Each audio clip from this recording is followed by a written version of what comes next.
Hello students. राजनीति विज्ञान की जो सेकंड बुक है कक्षा 12 की स्वतंत्र भारत में राजनीति वाली, उस बुक के चैप्टर संख्या 5 पाठ संख्या 5 है, वो है कांग्रेस प्रणाली चुनौतियां और पुनर्स्थापना। उसके महत्वपूर्ण नोट्स जो हैं इसमें वीडियो में मैं आपको बताऊंगा, प्रमुख नोट्स, प्रमुख प्रश्न। तो आप चैनल को सब्सक्राइब कर लीजिएगा। आपको बहुत से विषयों के नोट्स हैं, वो एक एक करके सभी पाठों के मिलेंगे अगले कुछ दिनों में। तो आप चैनल को सबसे पहले सब्सक्राइब कर लो। तो सबसे पहले हम शुरुआत करते हैं इस पाठ संख्या 5 की।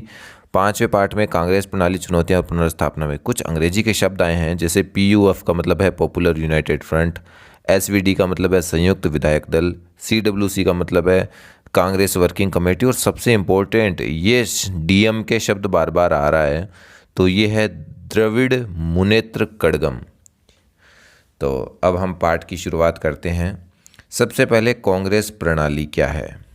पाठ का नाम ही चूँकि कांग्रेस प्रणाली से, आपको पता है 1947 में भारत आज़ाद हुआ, और आज़ाद भारत में सबसे पहले आम चुनाव है वो कब कराए गए, तो वो 1952 में करवाए गए थे। भारत एक लोकतांत्रिक देश है, और भारत में जो है वो बहुदलीय व्यवस्था है। लेकिन आज़ादी के बाद अब तक सत्ता, आपको पता ही है कि कांग्रेस पार्टी की लंबे समय तक रही थी। तो इस कारण से इसे कांग्रेस प्रणाली के नाम से, इतने लंबे समय तक रहने के कारण जाना जाता है। भारत में वर्तमान में जो 8 राष्ट्रीय पार्टियां हैं वो कौन कौन सी हैं, हालांकि आपकी पुस्तक में नहीं दिया हुआ, आपके नॉलेज के लिए 8 पार्टियों के नाम मैं आपको बता देता हूँ। ये स्क्रीन पर है। भारतीय राष्ट्रीय कांग्रेस, भारतीय जनता पार्टी, बहुजन समाज पार्टी, भारतीय कम्युनिस्ट पार्टी, भारतीय कम्युनिस्ट पार्टी मार्क्सवादी, राष्ट्रवादी कांग्रेस, ऑल इंडिया तृणमूल कांग्रेस और नेशनल पीपुल्स पार्टी। ये प्रमुख भारत की पार्टियां हैं। एक इंपॉर्टेंट प्रश्न परीक्षा के लिए बनता है कि कांग्रेस के प्रभुत्व के क्या कारण है। पाठ के आपके शुरू में आ रहा है कांग्रेस का प्रभुत्व है, तो इसके क्या कारण है। ये अच्छा इंपॉर्टेंट प्रश्न भी है, तो आप इसको याद कर लें। तो पहला आप इसका पॉइंट बन सकता है, यह आज़ादी के बाद अब तक की सबसे पुरानी और देश की सबसे बड़ी पार्टी है, इसलिए कांग्रेस का प्रभुत्व लंबे समय तक बना रहा। दूसरा है सबसे मजबूत संगठन है, इस कारण से। तीसरा पॉइंट है इसमें जवाहरलाल नेहरू, राजीव गांधी, इंदिरा गांधी, प्रियदर्शनी गांधी जैसे लोकप्रिय नेता इसमें शामिल थे। चौथा है आज़ादी की विरासत इन्हें हासिल थी, क्योंकि आज़ादी के शुरू से ही, इसकी स्थापना बहुत लंबे समय पहले हुई थी, तो आज़ादी के समय में ये एक महत्वपूर्ण, आज़ादी दिलाने में भी योगदान था इसलिए। और पांचवा है इस पार्टी को सभी वर्गों का समर्थन, गरीब तबके से लेकर के सभी उच्च वर्ग, निम्न वर्ग, सभी वर्गों का इसे समर्थन मिला था। तो ये अच्छा इंपॉर्टेंट प्रश्न था।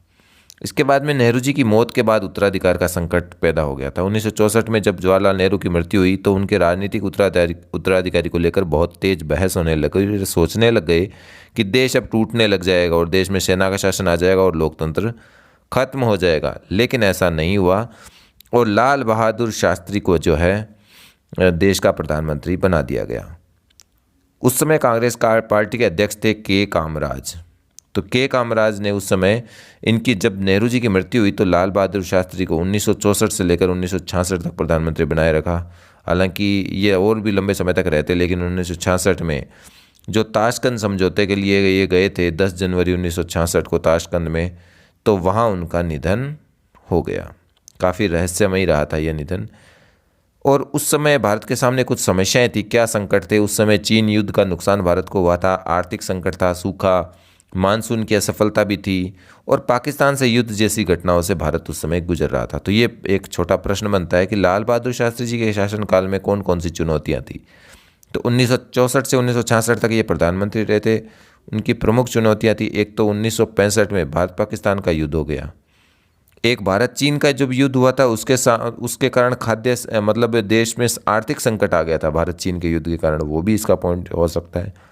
एक देश में खाद्यान्न संकट आएगा, क्योंकि उस समय मानसून है वो विफल हो गया, अकाल की स्थिति पैदा हो गई थी, और खाद्यान्न संकट जैसी चुनौतियां हैं वो इनको अब इससे ये दोनों, एक तो युद्ध से संबंधित और एक खाद्यान्न से संबंधित थी, तो इनमें जीत कौन दिला सकता था? इनमें जीत दिला सकता था एक तो जवान, जो सेना का जवान है, एक किसान जो कि खाद्यान्न संकट से मुक्ति दिलाएगा, और जवान है वो युद्ध से। तो इन चुनौतियों से निपटने के लिए शास्त्री जी ने जो नारा दिया था वो था जय जवान जय किसान का नारा जो दिया था, इसीलिए उन्होंने दिया। इसके बाद में 1965 के युद्ध की समाप्ति के सिलसिले में 1966 में सोवियत संघ के ताशकंद, वर्तमान में ताशकंद वो उज्बेकिस्तान की राजधानी है, वहाँ भारत और पाकिस्तान के मध्य ताशकंद का समझौता हुआ और ताशकंद समझौते पर भारत की तरफ से लाल बहादुर शास्त्री शामिल हुए थे और पाकिस्तान की तरफ से मोहम्मद अयूब खान, जिन्होंने इस पर हस्ताक्षर किए थे। और उसके बाद में और एक रहस्यमयी घटना के दौरान इनकी मृत्यु हो गई थी। अब फिर 1960 का दशक है, वो खतरनाक दशक कहलाता है। एक छोटा प्रश्न ये भी बनता है, आपके टेस्ट में भी आया होगा, 1960 किस दशक को खतरनाक दशक कहा जाता है? तो 1960 के दशक को खतरनाक दशक कहा जाता है। क्यों कहा जाता है, ये आगे नीचे है कि 1960 के दशक को खतरनाक दशक कहा जाता है। क्यों कहा जाता है? क्योंकि इस समय भारत गरीबी, गैर बराबरी, सांप्रदायिक क्षेत्रीय विभाजन और युद्ध जैसी समस्याओं से है वो गुजर रहा था और नेहरू जी के उत्तराधिकारी को बड़ी आसानी से हालांकि चुन लिया गया और मानसून की असफलता से सूखे की स्थिति में 1962 में चीन के साथ युद्ध और फिर 65 में पाकिस्तान के साथ युद्ध हुआ। इसी कारण से भारत में जो 1960 का दशक आया, इसे खतरनाक दशक कहा जाता है। ये इंपॉर्टेंट प्रश्न का उत्तर हो गया।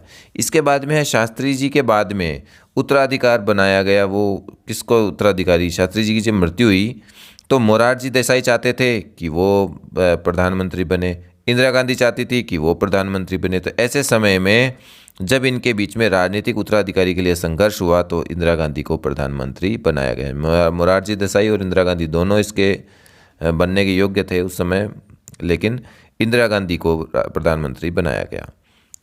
सिंडिकेट ने जो है वो इंदिरा गांधी को अनुभवहीन होने के बावजूद प्रधानमंत्री बनाने में समर्थन दिया और यह मानकर वे दिशा निर्देशन के लिए सिंडिकेट पर निर्भर रहेगी। नेतृत्व के लिए प्रतिस्पर्धा के बावजूद पार्टी में सत्ता का हस्तांतरण बड़े शांतिपूर्ण ढंग से संपन्न हो गया।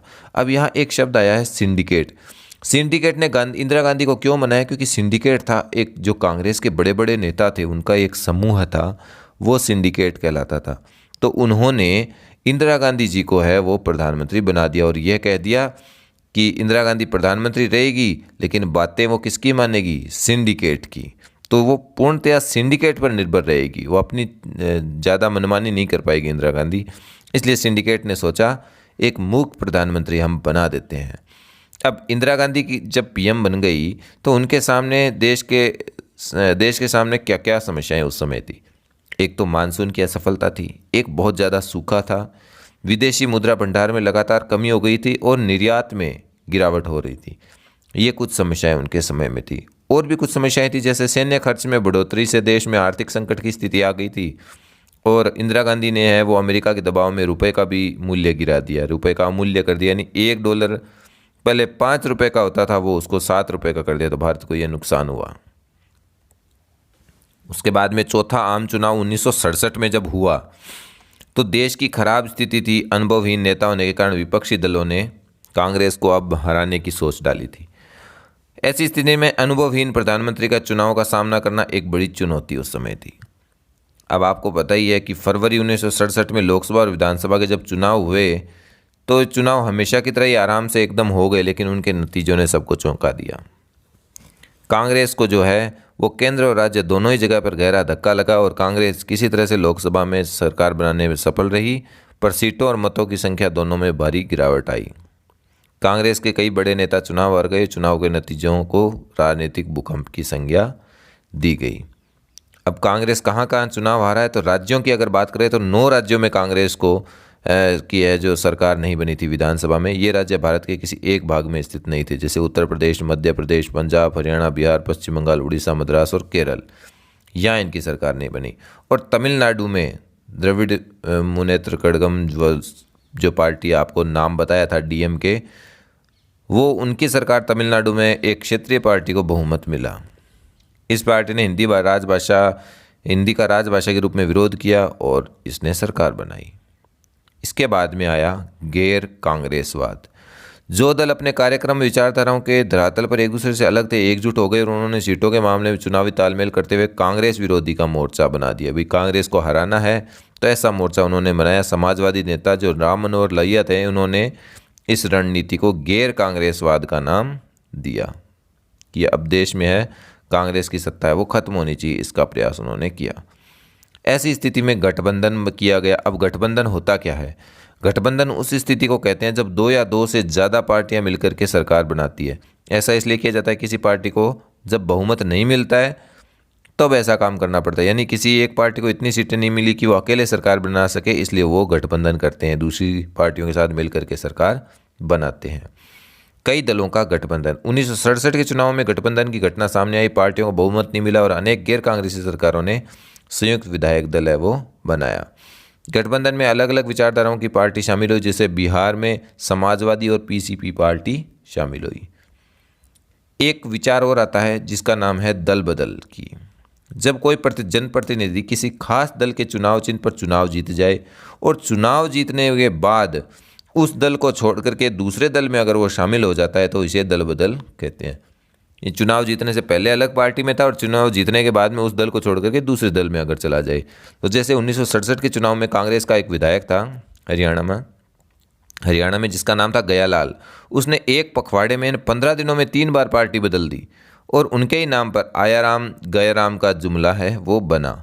यह जुमला दल बदल की अवधारणा से संबंधित है। तो एक छोटा प्रश्न ये बनता है, आयाराम गयाराम का जुमला है वो किस अवधारणा से संबंधित है? वो है दल बदल की अवधारणा से संबंधित। इसके बाद में आता है सिंडिकेट। सिंडिकेट जो है वो क्या था? तो कांग्रेस के भीतर ही प्रभावशाली और ताकतवर नेताओं के समूह को अनौपचारिक तौर पर है वो सिंडिकेट। ये कोई अलग से पार्टी नहीं थी बल्कि कांग्रेस के भीतर ही ताकतवर जो नेता थे उनका एक समूह है, सिंडिकेट कहलाता था। इन समूह के नेताओं का पार्टी के संगठन पर प्रमुख नियंत्रण था। ये एक छोटा इम्पोर्टेंट क्वेश्चन बनता है, इसे अच्छी तरह से याद कर लीजिएगा। सिंडिकेट के नेता अलग अलग राज्यों में अलग अलग थे। जैसे के कामराज है वो मद्रास में थे और एस के पाटिलस वो थे बम्बई मुंबई, के एस निजलंगप्पा मैसूर कर्नाटक में, एन संजीव रेड्डी जो है वो आंध्र प्रदेश में थे। इसी प्रकार अतुल घोष थे वो पश्चिम बंगाल में थे। अब इसके बाद में आता है 1969 का राष्ट्रपति का चुनाव। डॉक्टर जाकिर हुसैन की मृत्यु हो गई तो अब राष्ट्रपति का पद खाली हो गया, तो अब राष्ट्रपति का चुनाव करवाना था। तो ऐसे में सिंडिकेट ने तत्कालीन लोकसभा अध्यक्ष एन संजीव रेड्डी जो थे उसको कांग्रेस पार्टी का उम्मीदवार घोषित कर दिया राष्ट्रपति पद के लिए कि भाई अब एन संजीव रेड्डी को राष्ट्रपति बनाया जाए, ऐसा सिंडिकेट ने कहा जो ताकतवर नेता थे। अब प्रधानमंत्री उस समय थी इंदिरा गांधी। तो इंदिरा गांधी ने जो है वो उस समय उपराष्ट्रपति जो थे, तत्कालीन उपराष्ट्रपति का मतलब उस समय जो उपराष्ट्रपति थे वीवी गिरी, उसको एक स्वतंत्र उम्मीदवार के रूप में राष्ट्रपति के पद के लिए नामांकन भरवा दिया। अब इंदिरा गांधी है वो तो कहती थी कि वीवी गिरी को बनाओ, लेकिन सिंडिकेट ने कहा संजीव रेड्डी को बनाओ। तो इंदिरा गांधी ने अंतरात्मा की आवाज़ पर वोट देने के लिए कहा और वीवी गिरी उस समय चुनाव जीत गए। अब झटका लगा सिंडिकेट को और इंदिरा गांधी की मजबूत स्थिति का पता चला। तो 1969 में राष्ट्रपति पद का जब चुनाव हुआ तो उसके बाद में कांग्रेस का विभाजन हो गया। सिंडिकेट है वो अलग हो गया इंदिरा गांधी से। उसने कहा ये तो इंदिरा गांधी की चाल है तो इसलिए इंदिरा गांधी से अलग कर दो। तो कांग्रेस का उस समय विभाजन हुआ। सिंडिकेट और इंदिरा गांधी के मध्य बढ़ते मतभेद और राष्ट्रपति चुनाव के जब परिणाम आए तो इंदिरा गांधी समर्थित उम्मीदवार वीवी गिरी की हुई जीत और कांग्रेस के आधिकारिक उम्मीदवार जो एन संजीव रेड्डी थे जो सिंडिकेट के उम्मीदवार थे उनकी हार के कारण कांग्रेस को 1969 में विभाजन की चुनौती झेलनी पड़ी। कांग्रेस का विभाजन हो गया। एक तो कांग्रेस ओ बना जिसको बोलते हैं कांग्रेस ऑर्गेनाइजेशन, एक कांग्रेस आर बना जिसको बोलते हैं कांग्रेस रिक्विजनिस्ट। तो कांग्रेस आर जो था वो इंदिरा गांधी से जुड़ा हुआ था और ओ जुड़ा हुआ था सिंडिकेट से। इसे याद भी रखिएगा आप, कांग्रेस ओ है वो सिंडिकेट से जुड़ा हुआ है, कांग्रेस आर जो है इंदिरा गांधी के समर्थित ग्रुप थी।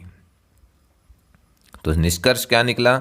1971 के चुनाव में इंदिरा गांधी ने अपने जनाधार की खोई हुई जमीन को पुनः प्राप्त करते हुए एक गरीबी हटाओ का नारा चलाया और कांग्रेस को एक बार पुनः स्थापित कर दिया।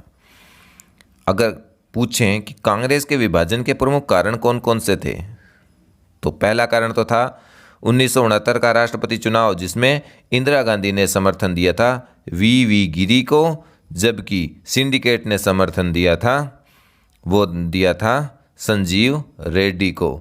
तो इसलिए इनमें आपस में मतभेद हुए और जब जीत वीवी गिरी की हुई तो उस समय कांग्रेस का विभाजन होना सुनिश्चित था। इसके अलावा इंदिरा गांधी जो थी वो बैंकों का राष्ट्रीयकरण चाहती थी और प्रीवी पर्स जैसे मुद्दों पर तत्कालीन जो जैसा मुद्दा था तो उसमें वित्त मंत्री से मतभेद हो गए।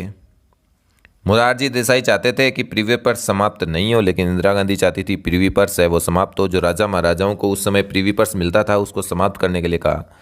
सिंडिकेट और युवा तुर्कों में मतभेद, इंदिरा गांधी की समाजवादी नीतियां, इंदिरा गांधी का कांग्रेस से निष्कासन, इंदिरा गांधी द्वारा सिंडिकेट को महत्व न देना। इंदिरा गांधी चाहती थी कि सिंडिकेट, इंदिरा गांधी जो है वो सिंडिकेट की बात नहीं मानती थी, इसलिए ऐसा हुआ। दक्षिणपंथी और वामपंथी विषय पर कलह। प्रीवी पर्स आखिर क्या है? यह आज़ादी के बाद भारत में शामिल रजवाड़ों के राजाओं को दिए गए ऐसे अधिकार थे, उन्हें विशेष भत्ते और निजी संपदा रखने का उस समय अधिकार दिया गया था। यानी राजा महाराजाओं को उस समय पेंशन दी जाती थी।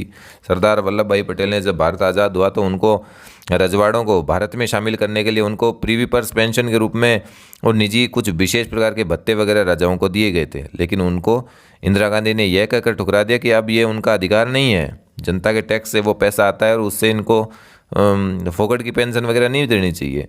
तो उसको हटाने के लिए ऐसा प्रयास इंदिरा गांधी ने किया। तो इस कारण से इसका विभाजन हुआ। देशी रियासतों का विलय।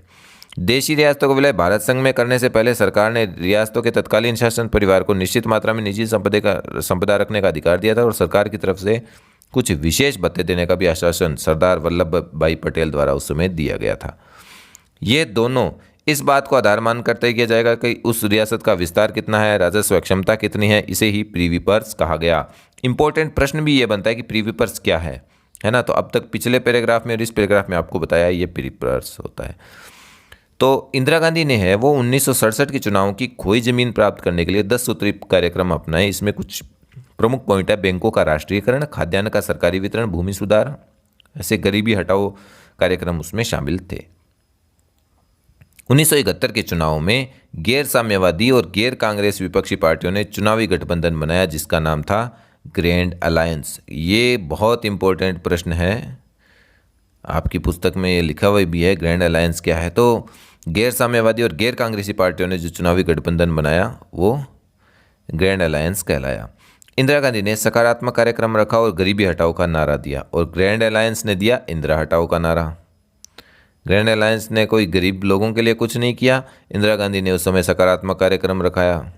तो इस कारण से साथ ही साथ प्रीवी पर्स की समाप्ति के संबंध में भी चुनाव अभियान में बताया लोगों को कि जनता को हम प्रीवी पर्स है वो समाप्त कर देंगे। चुनाव हुआ तो क्या परिणाम रहे? चुनाव में कांग्रेस आर और सीपीआई को 375 सीटें मिली। आर की कौन सी थी? इंदिरा गांधी वाली पार्टी थी कांग्रेस आर। तो इंदिरा गांधी वाली पार्टी और सीपीआई का साथ उसका गठबंधन था कम्युनिस्ट पार्टी ऑफ इंडिया के साथ। तो 375 सीटें, काफ़ी ज़्यादा सीटें उनको मिली, जिसमें से 352 जो सीटें थी वो अकेली कांग्रेस आर की थी, यानी इंदिरा गांधी की पार्टी की थी, और सीपीआई की 23 सीटें थी। कम्युनिस्ट पार्टी कांग्रेस की 16 सीटें थी। ये सीपीआई नहीं है, ये अन्य है गठबंधन वाली। और कम्युनिस्ट पार्टी कांग्रेस को 16 सीट मिली। और ग्रैंड अलायंस को देखो, ग्रैंड अलायंस को 40 से भी कम सीटें मिली। तो इस प्रकार से एक तरह से खात्मा हो गया। और कांग्रेस की जो दूसरी कांग्रेस थी उसको 16 ही सीटें मिली। तो बुरी हालत हो गई थी। इंदिरा गांधी की पार्टी है वो बहुत ज़्यादा मतों से विजयी हुई। कांग्रेस प्रणाली का पुनर्स्थापन हो गया और अब सर्वोच्च नेता के रूप में है वो कांग्रेस की जो सर्वोच्च नेता है वो बन गई थी इंदिरा गांधी। अब विभिन्न मतों और हितों को एक साथ लेकर चलने वाली पार्टी नहीं थी। यह कुछ सामाजिक वर्ग जैसे गरीब, महिला, दलित, आदिवासी, अल्पसंख्यक, इन सब पर निर्भर रहने वाली एक पार्टी थी। इंदिरा गांधी ने कांग्रेस को पुनर्स्थापित तो कर दिया, लेकिन कांग्रेस प्रणाली की प्रकृति को बदलकर पार्टी का सांस्कृतिक जो सांगठनिक ढांचा जो था वो फिर कमज़ोर ही रह गया, क्योंकि उसने कांग्रेस को दोबारा स्थापना तो कर दी लेकिन संगठन का ढांचा एक तरह से कमज़ोर रहा।